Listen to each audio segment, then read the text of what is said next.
Bé, doncs, hola a tots, bona tarda i benvinguts en aquesta segona jornada liberal de la Joventut Nacionalista de Catalunya, en la qual tractarem sobre el tema de l'habitatge. D'acord? Tenim a l'Oriol Trigo, el cap de GAU de la UPF, i a l'Oriol Pallà, el delegat d'habitatge. Jo soc la Laia Barberà, la responsable d'Economia, Ocupació i Habitatge. I bé, avui ens acompanya com a ponent en aquest acte el Roger Medina, investigador titular de l'Institut Ostrom. Benvingut, Roger, i moltes gràcies per acompanyar-nos avui. I com sabeu, el Roger ens va acompanyar també a la primera jornada liberal que vam fer, i això intenta ser una mostra del compromís d'aquest Comitè Executiu Nacional en col·laborar proactivament amb organitzacions i amb institucions per tal que la feina que fa la militància de la JNC pugui tenir un recorregut i tingui un impacte i no només es quedi en un treball intern. I ja està, us deixo amb l'Oriol. Moltes gràcies, Laia. En primer lloc, donar-vos la benvinguda a tots aquells que heu assistit tant presencialment com ens esteu seguint des de les vostres cases. Donar inici de nou a una nova jornada liberal, en aquest cas enfocada cap a la regulació dels lloguers, on i a més realitzarem un grup de treball en l'àrea d'economia, en concret d'habitatge, en el que esperem treure una proposta de resolució que presentarem en el proper Consell Nacional. Així doncs, l'objectiu d'aquesta sessió no només és veure des d'un punt de vista liberal què esperem, quins són els reptes i quines podrien ser les solucions a encarar en aquest problema de l'habitatge, sinó només també crear esperit crític, escoltar diverses opinions, debatre i aprendre, sobretot. No us trec més temps i us deixo ja amb l'Oriol Pallà i amb en Roger. Moltes gràcies. El Roger farà la presentació al principi i després, en base al que ell ha dit i l'esborrany de proposta de resolució que us vam fer arribar, debatrem a veure què us sembla i què creieu, i en base a això sortirà una proposta de resolució, com ha comentat l'Oriol. Llavors, Roger, quan vulguis.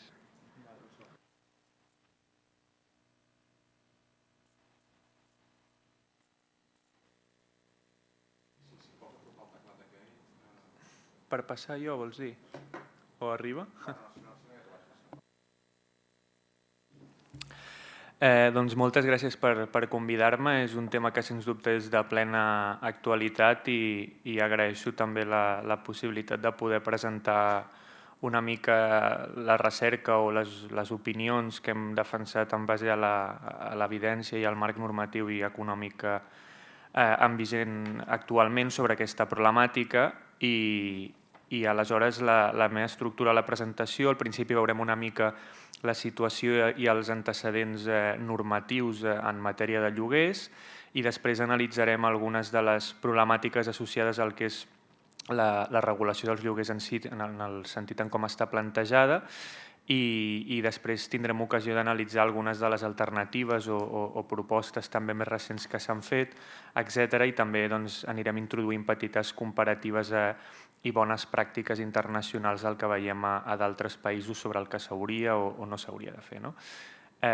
I bàsicament això serà sobre les polítiques públiques en vigor a Catalunya i a Espanya i que s'han proposat, sobre la regulació dels lloguers, que és el nucli del que és una política pública que crec que va en la mala direcció, i les bones pràctiques internacionals. I si vols passar, sisplau.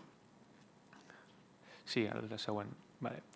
Bé, en primer lloc crec que hem de definir una mica què és l'habitatge, perquè l'habitatge no és un bé com ho serien altres tipus de béns, perquè té unes característiques molt particulars i aquí les he enumerat. En primer lloc, l'habitatge és a la vegada un bé de consum que necessitem i per tant és un bé de primera necessitat, però a la vegada està considerat un bé d'inversió, perquè constitueix l'actiu, la riquesa i el patrimoni, i molt en particular a Espanya s'ha incentivat aquesta forma del que és tenir un habitatge en propietat i per tant en gran part constitueix un dels grans nuclis de la riquesa i del patrimoni de les famílies. I com dic, aquest doble objectiu o aquesta doble vessant del que és l'habitatge a vegades pot entrar en situacions problemàtiques. A més, el mercat de l'habitatge té unes implicacions macroeconòmiques que tampoc cal desenvolupar-les, però l'habitatge normalment, el mercat immobiliari i els actius immobiliaris acostumen a ser un col·lateral en el sistema bancari, etc., i acostumen a tenir una rellevància important en el crèdit.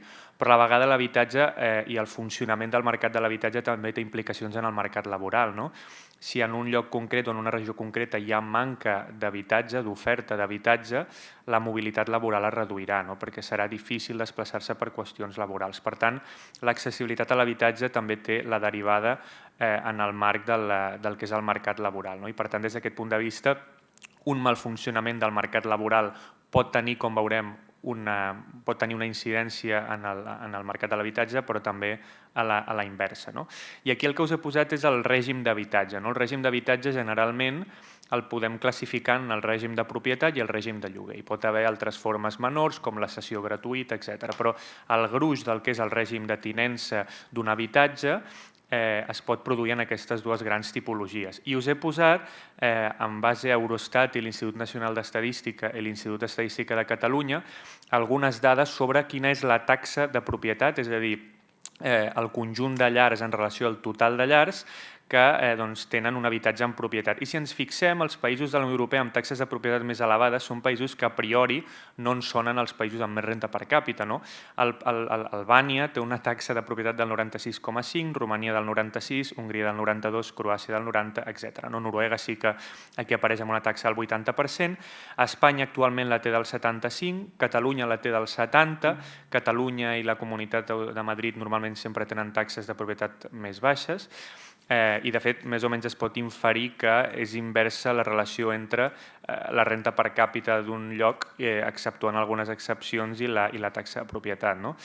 I veiem que Espanya l'any 2006 la tenia del 81%, per tant ha caigut 6 punts des de la bombolla immobiliària, i a Catalunya era del 76,4% i per tant també ha caigut. Hem de tenir en compte que des del poder públic, durant el 2006 i aquells anys del boom, es va fomentar el règim de la tinença d'habitatge en propietat, es van fer reformes legals per introduir mecanismes de desgravacions fiscals per tal d'incentivar-ho, etc. I com veiem, el lloguer, el país europeu, no de la Unió Europea, però europeu, amb un percentatge de tinença de lloguer més elevat és Suïssa, 58,4%, després tenim Alemanya amb un 49%, Àustria 45%, etc. Espanya actualment és del 25%, Catalunya és el 27%, Espanya el 2006 i Catalunya el 2006 ambdues eren inferiors al 20%. Per tant, hem vist que tant a Espanya com a Catalunya s'ha produït un increment del que és el règim de lloguer. Si pots passar, sisplau. Aquí, bàsicament, unes dades així ràpides, xifres socioeconòmiques, són dades de l'IDESCAT, diguem-ne, ara n'hi hauria de més recents, però aquestes són de quan van fer l'anàlisi per la llei que es va proposar i que finalment es va aprovar, i veiem que hi ha hagut un increment molt pronunciat tant a Catalunya, però especialment a Barcelona i a l'àrea metropolitana, del que és el lloguer mitjà contractual entre el 2014 i el 2019, del 36% i del 42%, i bàsicament veiem que la renda mitjana i el salari mitjà no han crescut en aquesta mateixa proporció. De fet, veiem que el lloguer ha crescut entre 4 i 6 vegades més del que ho han fet els salaris o la renda, no 30 vegades, com deia alguna organització interessada per generar un relat per agreujar el problema. En alguns casos el lloguer és veritat que hi ha regions on veiem que és el 50% dels ingressos, i aleshores aquí sí que podem plantejar-nos si aquesta situació pot requerir de certs mecanismes d'intervenció pública que hagin de revertir aquesta situació. Òbviament hi ha diversos tipus de mecanismes d'intervenció, perquè, com he dit, el mercat de l'habitatge té efectes i dinàmiques col·laterals sobre d'altres mercats, tant compra-venda com lloguer, com el laboral. I, per tant, un mal funcionament del mercat de l'habitatge pot tenir derivades que poden ser indesitjables. Si pots passar, sisplau. Bé, aquí sense voler ser exhaustiu, i tampoc entraré en detall amb tot, però bàsicament ja es va intentar dur a terme un règim de contenció de rendes a l'any 2019, que no va ser convalidat pel Parlament en aquell moment, perquè algunes formacions polítiques que després sí que han aprovat la darrera proposició de llei consideraven que es quedava curt perquè no regulava suficientment els lloguers. Hem de dir que totes les proposicions de llei en aquest sentit, tant el decret llei del 2009 com la proposició de llei que finalment es va aprovar, han comptat amb els dictàmens desfavorables de pràcticament totes les institucions encarregades de controlar la legalitat de la decisió i el que és l'impacte econòmic. El Consell de Garanties Estatutàries s'ha pronunciat tant en el decret llei del 2019 com en la darrera proposició de llei de manera desfavorable. L'argument principal és que Catalunya estaria envaint el que s'anomenen les bases de les obligacions contractuals, que és una cosa que segons la Constitució està reservada en exclusiva a l'Estat. I per tant, des d'aquest punt de vista, podria passar que, com va passar a Alemanya, el Tribunal Constitucional alemany i el d'aquí podria anul·lar aquesta llei dient que la Generalitat no és la institució competent, com va passar en el cas de Berlín.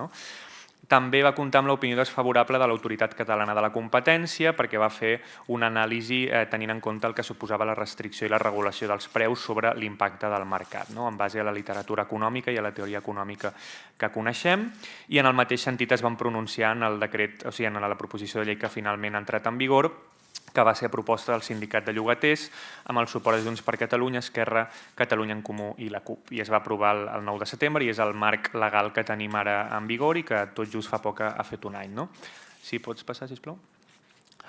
Bé, la llei actual final, que és la 11/2020 del 18 de setembre, és semblant a la llei aprovada a Berlín, que com dic va ser anul·lada pel Tribunal Constitucional Federal d'Alemanya, on es declaren zones amb un mercat d'habitatge tens, es fa aquesta definició que el mercat està tensionat i aleshores hi ha certs criteris per decidir que el mercat de l'habitatge està tensionat. D'entrada, l'entrada en vigor i l'aprovació de la llei suposava que aquesta declaració del mercat tensionat era d'aplicació immediata a 60 municipis, que era un annex de la llei, i bàsicament, si ho mireu, són 60 municipis que són Barcelona i l'àrea metropolitana i alguns d'altres. I com a mínim durava un any. De fet, un any després de la publicació de la llei, els ajuntaments han hagut de, els plens municipals han hagut de fer les declaracions d'habitatge tens per prorrogar el control de rendes.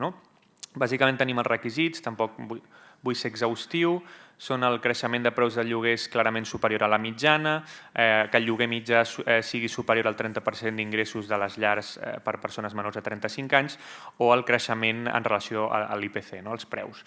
I bàsicament sabeu que es crea aquest índex de referència de preus del lloguer, que bàsicament el que es fa és que mira el preu mitjà dels lloguers en un radi determinat, en euros per metre quadrat amb característiques similars. I els enllaços, tot el que veieu en blau en aquesta presentació, quan acabi, si la voleu consultar, podeu mirar els informes i les referències i, per tant, està a la vostra disposició. Si pots passar, sisplau. Aquí tampoc sense la voluntat de ser exhaustiu, però el preu màxim, bàsicament hi ha dues grans condicions. Si el preu de l'anterior contracte estava per sota de l'índex de referència que es defineix, la renda del nou contracte no pot superar el preu acordat en el contracte anterior. Per tant, és el mínim entre dues coses, que seria el que es derivi de l'índex de referència o del contracte o del preu establert en el contracte anterior. I per tant, si l'immoble no ha estat llogat en els darrers 5 anys, doncs no es pot superar l'índex de referència, etc. És important remarcar o ressaltar que no és una congelació de preus perquè la renda del lloguer pot estar per sota. De fet, la paradoxa que jo vaig pensar una vegada es va aprovar el lloguer, que es va produir, i alguna gent que conec que treballa en finques i en mercat immobiliari m'ho va dir, és que com que la Covid ha tingut un impacte en la demanda, i per exemple els habitatges turístics han entrat al mercat del lloguer perquè es va haver d'aplicar les restriccions sanitàries i per tant sí que vam tenir una reducció del lloguer. I, de fet, podia ser que qui seguís l'índex de preus del lloguer acabés pagant un preu superior, perquè la caiguda que es produïa derivada del xoc podia ser una caiguda més pronunciada que el que es derivava de l'índex que es calcula en base al cadastre. I, per tant, podia ser que qui seguís al peu de la lletra l'índex de la llei acabés pagant un lloguer fins i tot superior. Aleshores, els preus màxims s'han de mantenir encara que es canvi de llogater i aleshores, com veurem, hi pot haver elements específics de l'immoble, hi pot haver excepcions si l'immoble té algunes particularitats o si es fan obres de millora i veurem que això també pot tenir efectes una mica perversos. Si pots passar, sisplau. Aquí era un exemple merament il·lustratiu numèric de què passava si el valor de l'índex de referència en un cas i en el cas d'un contracte i aleshores què passava. En el primer cas tenim que l'índex de referència és superior al lloguer de l'anterior contracte i per tant el preu màxim exigible és el de l'anterior contracte, mentre que en el segon exemple, si l'índex de referència fixava un preu de 877 i el lloguer anterior era de 1.000 euros, doncs en aquest cas la llei obliga que es redueixi el lloguer en base a l'índex de referència. Era només un exemple il·lustratiu. Si pots passar, sisplau. Torna, sí. Vale. Aquesta part l'he titulat el que es veu i el que no es veu perquè l'economista Francesc Frederic Bastiat posava un exemple a l'hora d'analitzar el que és la política econòmica, que moltes vegades el que podem a priori pensar o els efectes que tindrà una política concreta, a vegades pot ser que estiguem ometent altres derivades que principalment es produeixen perquè les persones, com sabem, reaccionen a situacions a través d'una sèrie d'incentius i això pot portar a conseqüències que el legislador o la persona que implementava la política no havia previst. D'entrada, hem de dir que la regulació de preus podria arribar a estar justificada en alguns casos, perquè de fet hi ha mercats on es regulen els preus perquè són mercats amb característiques. Les autoritats de competència reguladores, de tant en tant, en alguns mercats com l'energètic o el de telecomunicacions, fan intervencions que són molt més importants de les intervencions que veiem en la resta de mercats.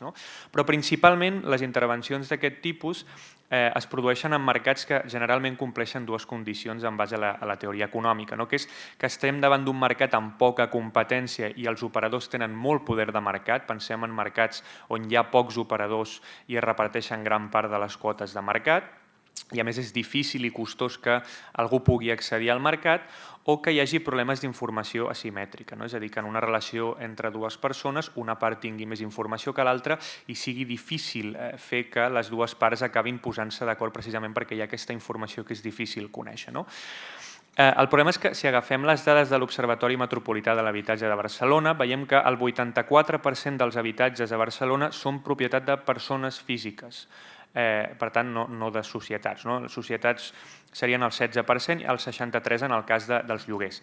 Però l'Ajuntament també fa un exercici útil, que és que el 70% està en mans de propietaris que tenen entre 1 i 2 habitatges, per tant hi ha més de 500.000 de propietaris a Barcelona, i en el cas del lloguer el 46,7% és de propietaris amb entre 1 i 2 habitatges i el 26,4% entre 3 i 5. Per tant, 3/4 parts del parc de lloguer de Barcelona és de propietaris que com a màxim tenen 5 habitatges. Per tant, el 25% restant sí que pot tenir taxes de concentració més elevades i sí que hi ha, òbviament, titulars de 15, 20, 25 i 30 pisos, però sobretot aquest 25% moltes vegades són persones jurídiques perquè són fons o empreses.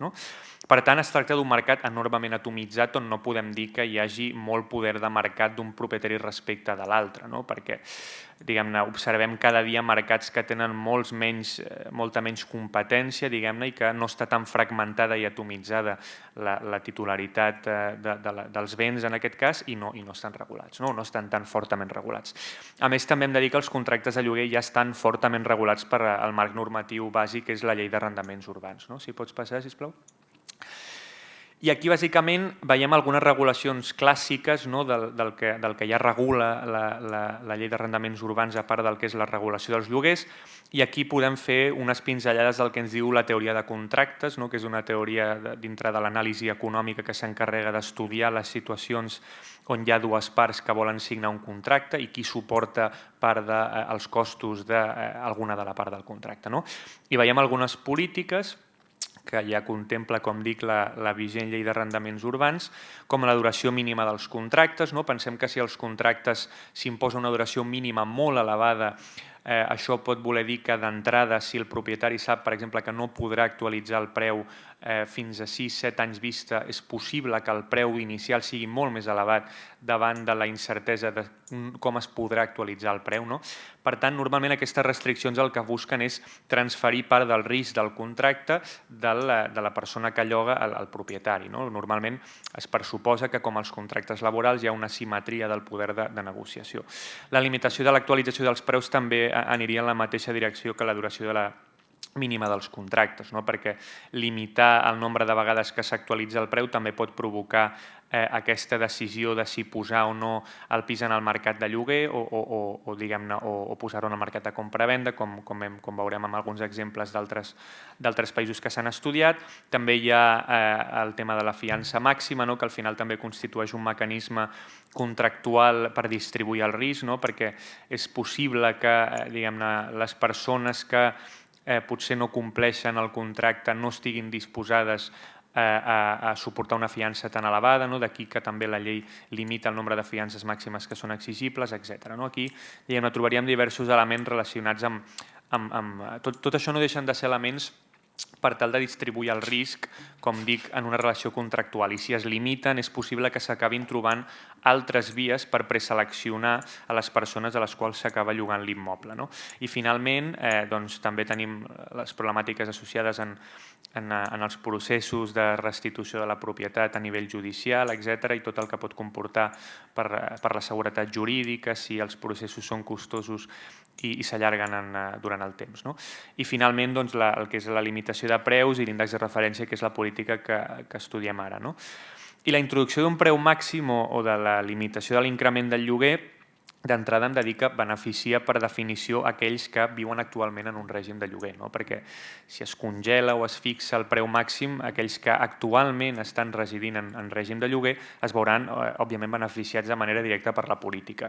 Però els efectes indesitjables d'aquest tipus d'intervenció pública hem de tenir en compte que es veuen no en el curt termini, sinó en el mig i en el llarg termini pels efectes derivats que pot tenir la política sobre la futura oferta. I això és el que ens ha de preocupar perquè estem analitzant els efectes dinàmics, no estàtics, d'aquest tipus de regulació. Si pots passar, sisplau. Bé, aquí, sense voluntat de ser exhaustiu, enumero algun dels punts que després desenvolupem sobre els efectes que s'han observat d'introduir el que s'anomena el règim de contenció de rendes, en anglès el rent control, i bàsicament són fins a 6 tipus d'efectes que jo diria que són indesitjables.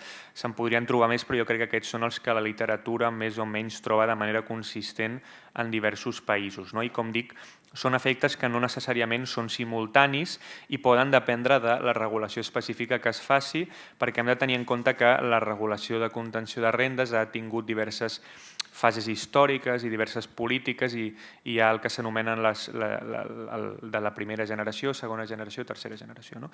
I la que tindríem nosaltres seria de les que s'han aplicat a llocs com, per exemple, Berlín. I bàsicament el que de manera més o menys generalitzada s'observa com a conseqüències de l'adopció d'aquesta política en concret és la reducció de l'oferta disponible d'habitatge en el règim de lloguer i en molts casos, en moltes ocasions, es desplaça del règim de lloguer al règim de compra-venda, la reducció de la nova construcció i, per tant, això agreuja una mica els problemes de la falta d'oferta a llarg termini, un deteriorament de la qualitat dels immobles, perquè sovint es pot concebre o pensar que es redueixen els incentius per invertir en el manteniment. Aquesta característica es troba en alguns casos, però no acostuma a ser de les més abundants, diguem-ne.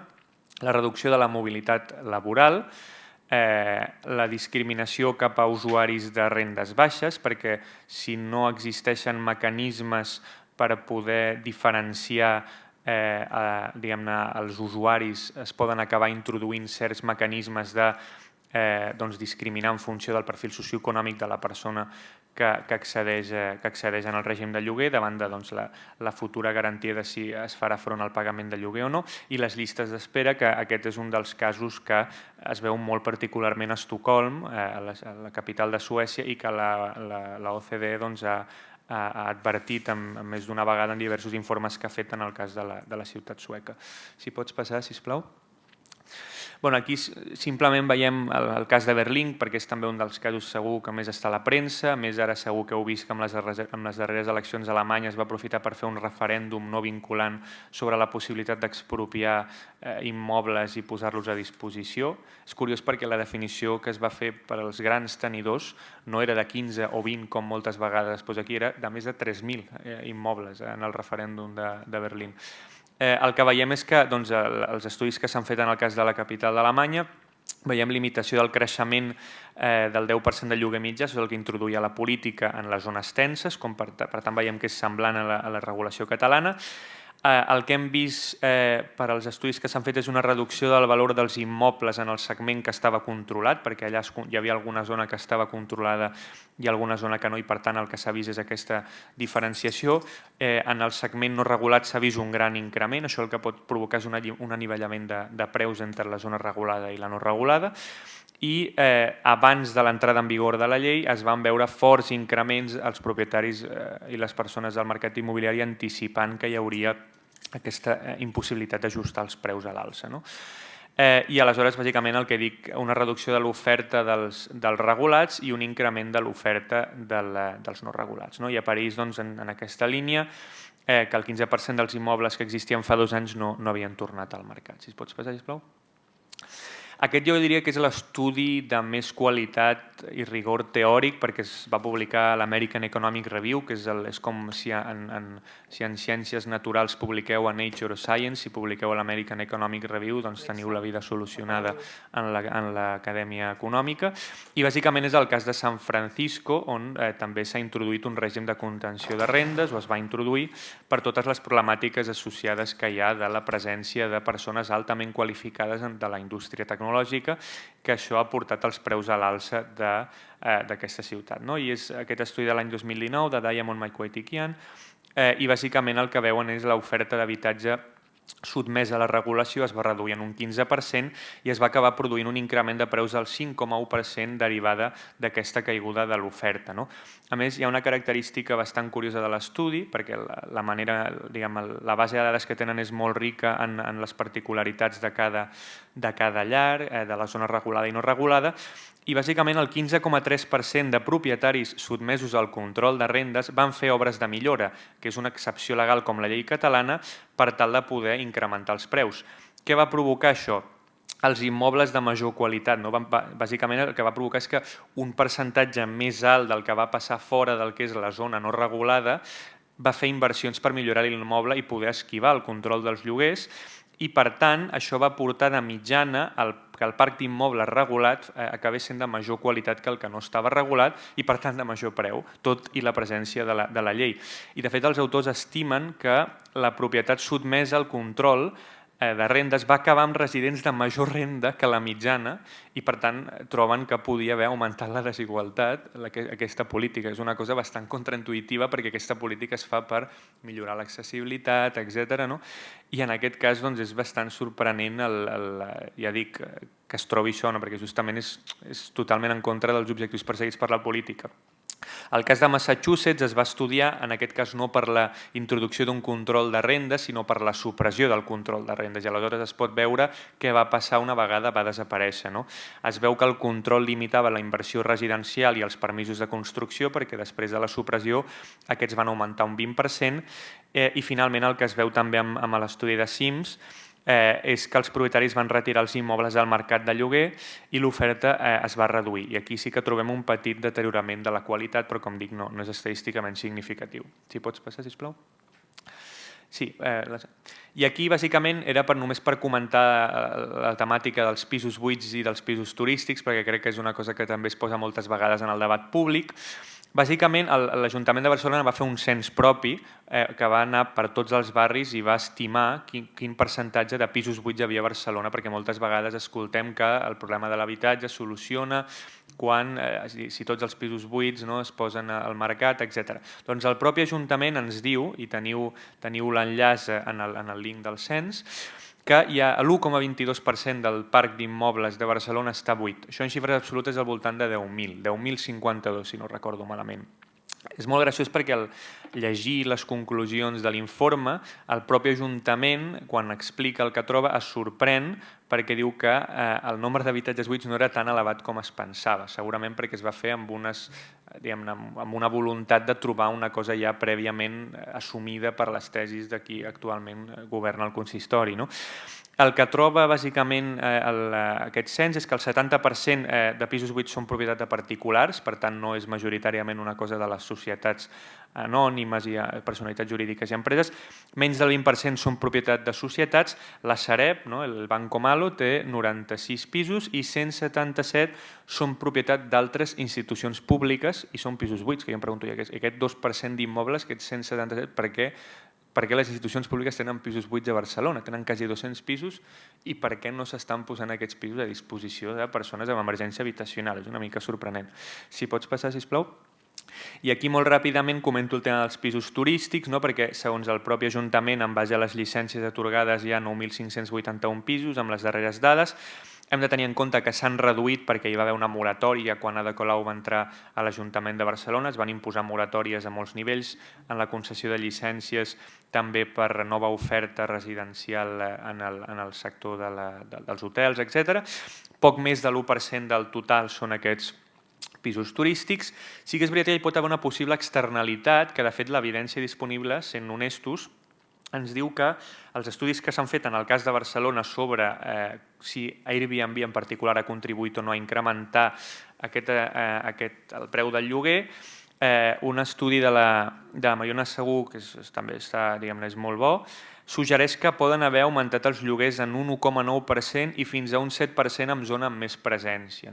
Si tenim en compte el que han augmentat els lloguers en aquest període, veiem que la presència en els llocs amb més presència de la ciutat de Barcelona, veiem que el que són els pisos turístics podrien haver contribuït entre un 4 i un 20% de l'increment total del lloguer. És a dir, en els casos més extrems podrien haver arribat a explicar una cinquena part, però clar, hi ha un 80% que no està explicat per això.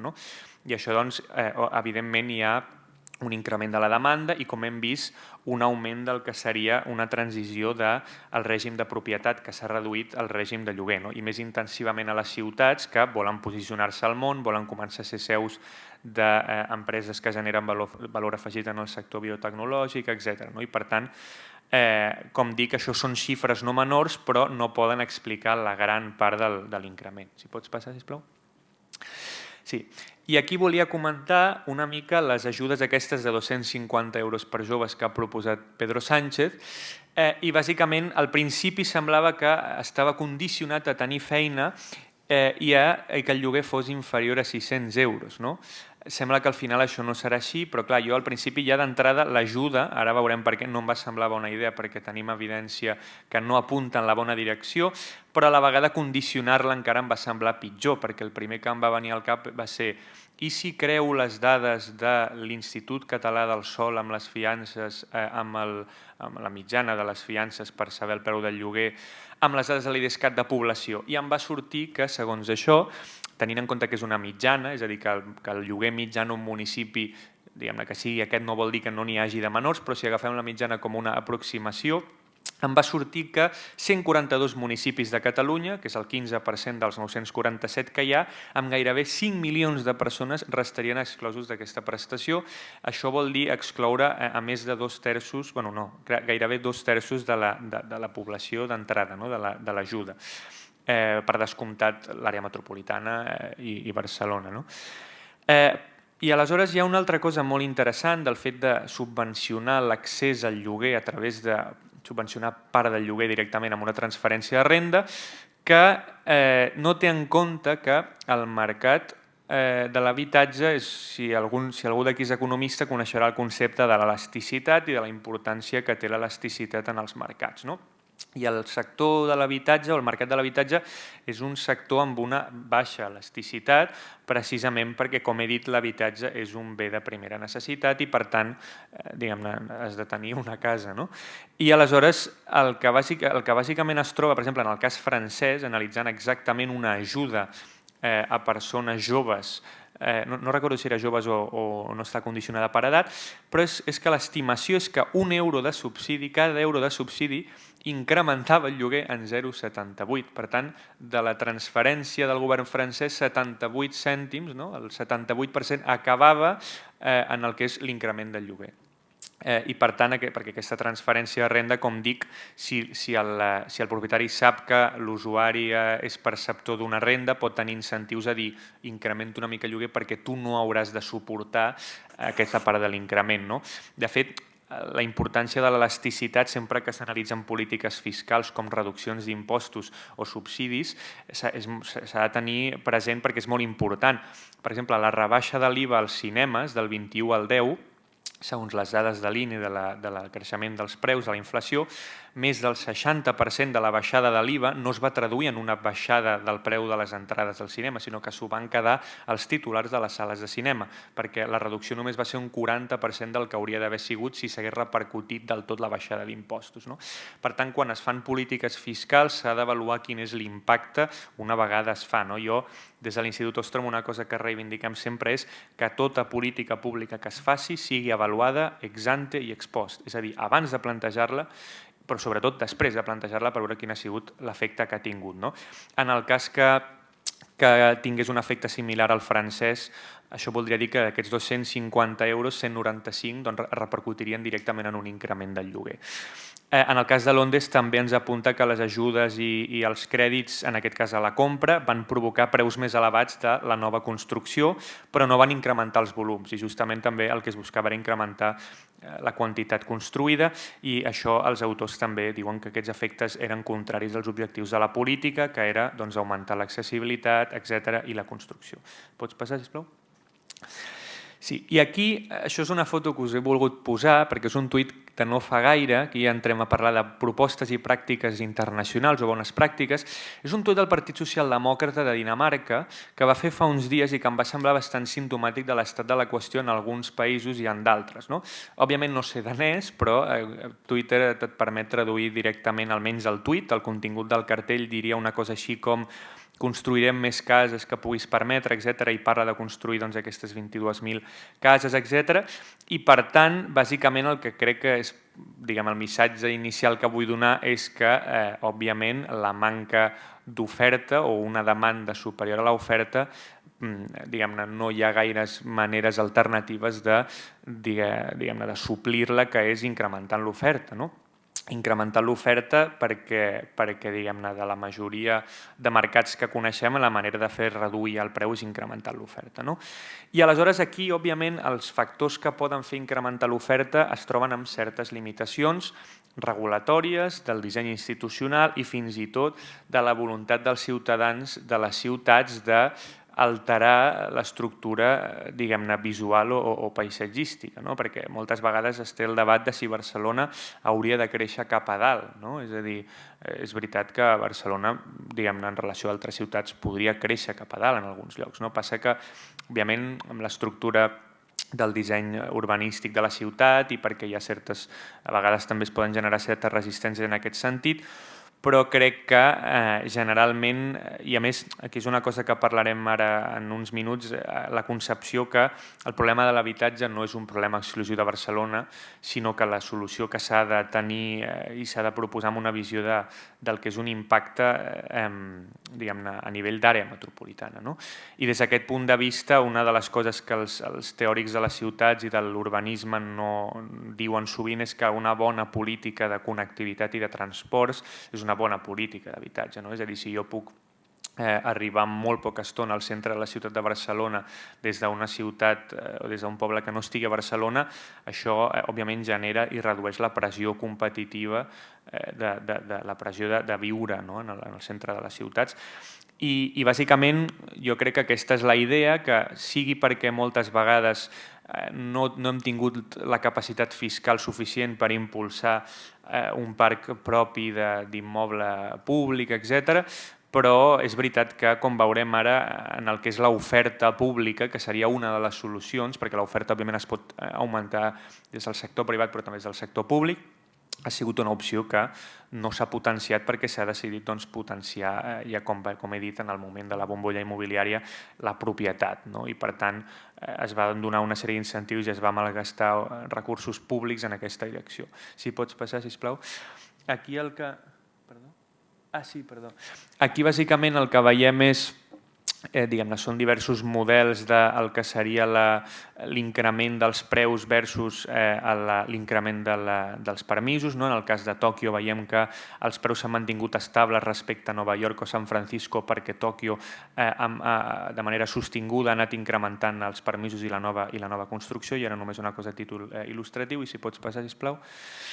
I bàsicament aquí el que veiem és això, que els requeriments de nova construcció, l'agilització de la concessió de llicències urbanístiques, la regulació dels usos del sòl, tot això són coses des del punt de vista del disseny institucional i regulatori que es poden modificar per tal de facilitar l'increment de l'oferta i també moltes, diguem-ne, garantir o dotar de més seguretat jurídica les relacions contractuals associades al lloguer, perquè Espanya ha patit un deteriorament del que és la seguretat jurídica per diversos factors que podeu trobar més detallats en l'estudi que us adjunto.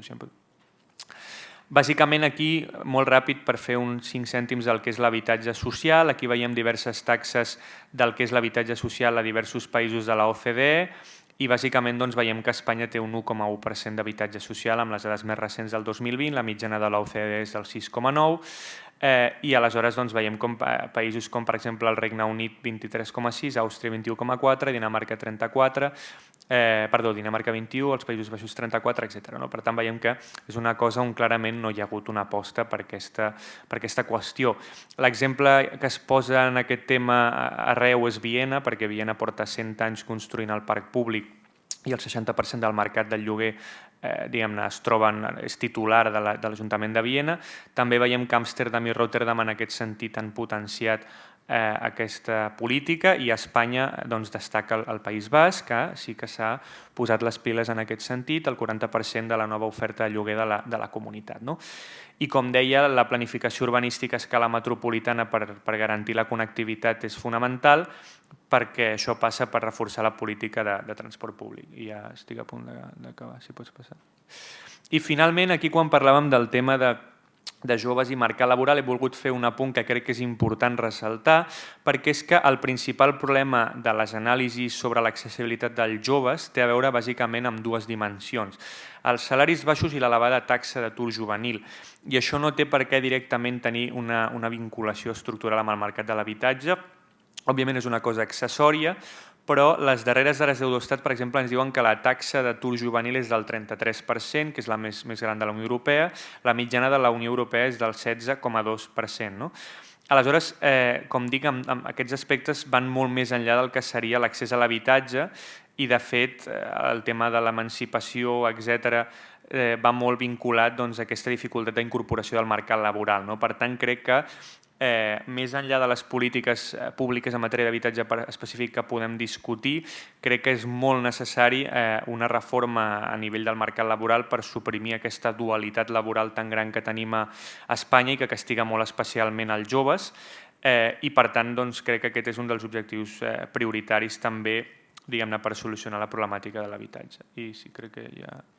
I aquí eren 3 frases de 3 economistes sobre el que constitueix la regulació dels preus del lloguer. Primer Milton Friedman, que ens deia que un dels errors més grans és jutjar les polítiques públiques i els programes per les seves intencions en comptes de pels seus resultats. Després Gunnar Myrdal i Assar Lindbeck, que eren 2 economistes, els 2 eren suecs. Gunnar Myrdal va ser guardonat amb el Premi Nobel d'Economia juntament amb Friedrich Hayek l'any 74 i bàsicament ens diu això, que el control dels lloguers en alguns països occidentals ha constituït com el pitjor exemple d'una planificació pobra i manca de visió i coratge per part dels governs i finalment Assar Lindbeck ens deia que en molts casos el control dels lloguers és la manera més eficient, la manera tècnica més eficient per destruir una ciutat a part de bombardejar-la. I això és tot. I aquí teniu les referències sobre els informes que hem fet i ja està.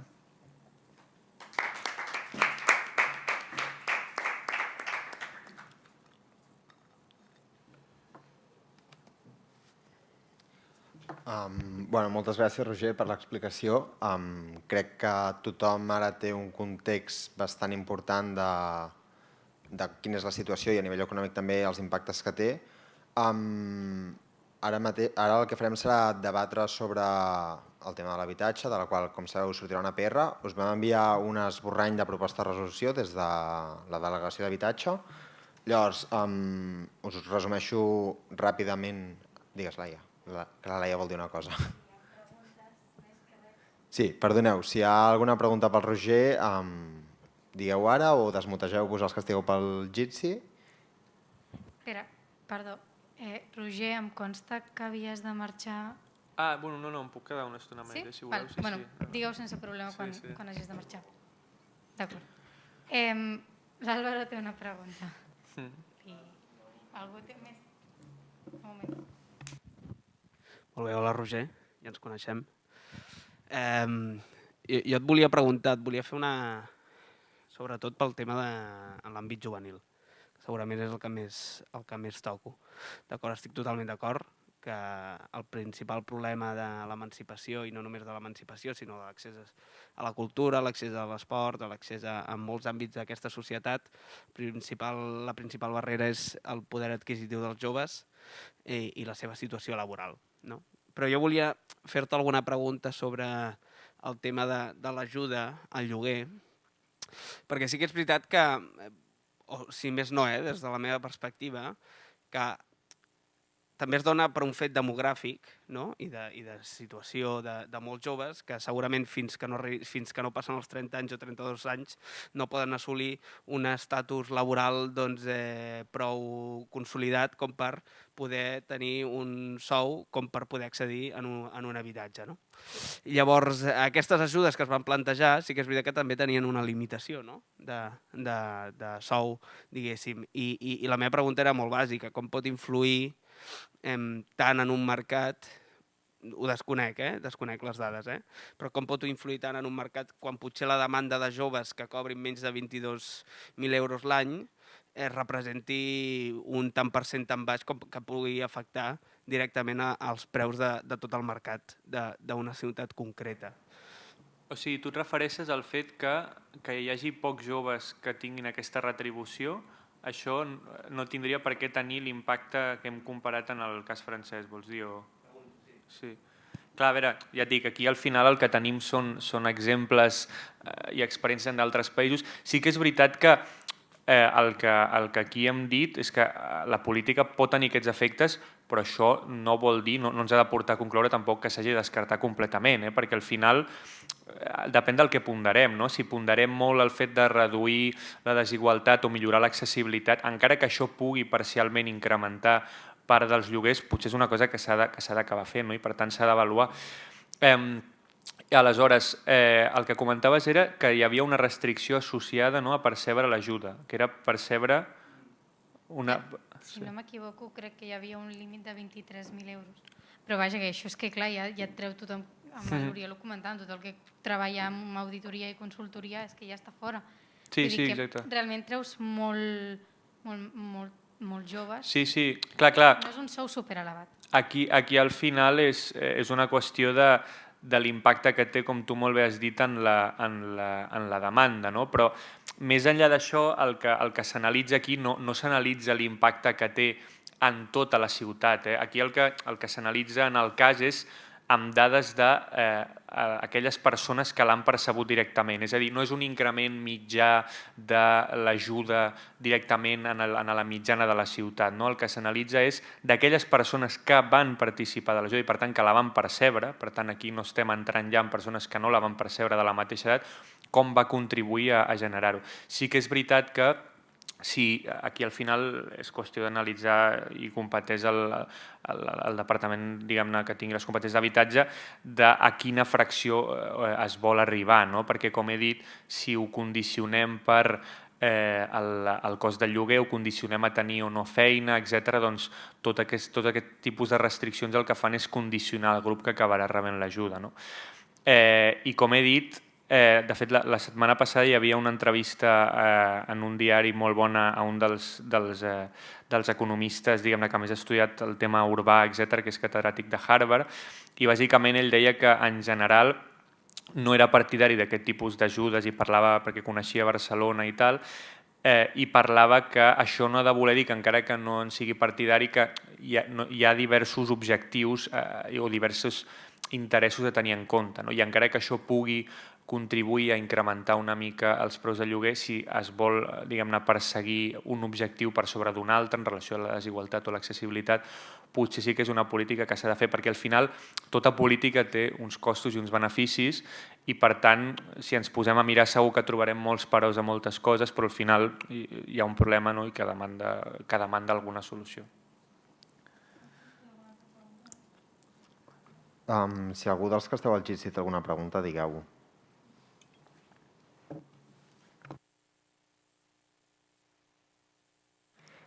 Va, entenc que no.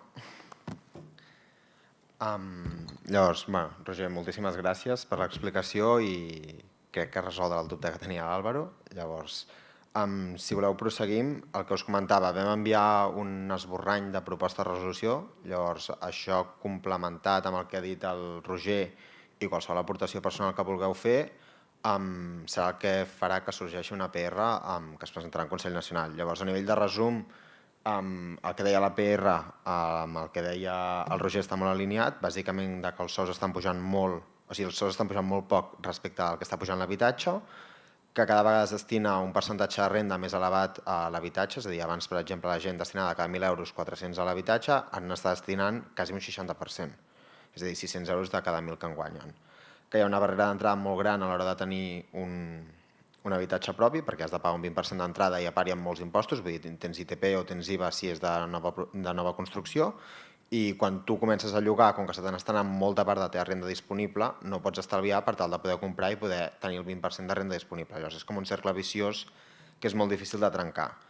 A nivell de solucions, el Roger n'ha comentat algunes, a l'esborrany de PR el que es comentava és, per exemple, que els bancs espanyols han proposat de donar fins a un 95% del cost de l'habitatge amb un aval públic. De moment s'ha dit que no i estan començant a acceptar-ho amb avals privats de caràcter limitat, és a dir, que els pares estaven durant els primers 5 anys. A Alemanya, per exemple, el que ha comentat el Roger de que es va fer un referèndum per expropiar habitatges, però sí que és veritat que durant els últims 5 anys s'han estat comprant habitatges buits a Berlín. A Nova Zelanda s'han prohibit als inversors estrangers comprar habitatges durant 2 anys i a Canadà, per exemple, el que es fa és l'Estat et cobreix l'entrada a la hipoteca, l'entrada a l'habitatge, i l'has de pagar quan et vens l'habitatge o quan acabes de pagar la hipoteca al cap de 25 anys. Llavors, hi ha altres coses com, per exemple, el fet de que no estigui recollit a l'IPC l'augment de l'habitatge, és a dir, que els sous augmenten amb l'IPC, la majoria de gent li augmenten el sou amb l'IPC, l'habitatge no està contemplat a l'IPC, per tant, si els sous pugen menys que l'habitatge i a part l'habitatge no està recollit, estem perdent poder adquisitiu, que és el que està passant, que abans destinaves un 40%, ara quasi un 60%. I, per últim, comentar que l'objectiu de la PR i també que vingui el Roger és evitar que la PR sigui més aviat de caràcter populista o de suposicions, com va passar, per exemple, a Barcelona amb el tema dels pisos buits, que es van sorprendre que n'hi haguessin tan pocs per pensar en una cosa, sinó fer-ho de forma solvent, amb dades. Llavors, a partir d'aquí, us cedeixo la paraula a vosaltres, que al final sou els que ens heu de dir a nosaltres quina PR voleu presentar, perquè al final és com funciona la Jota, i els que esteu a 3 de Jitsi, si voleu parlar, aixequeu la mà, i sé que em matareu alguns, però us convido a posar-vos les càmeres i així us veiem la cara, que veig Aleix, Maria, Víctor, Dani. Llavors, sou més que benvinguts, aixequeu la mà per Jitsi o aixequeu la mà presencialment i us donem el micro.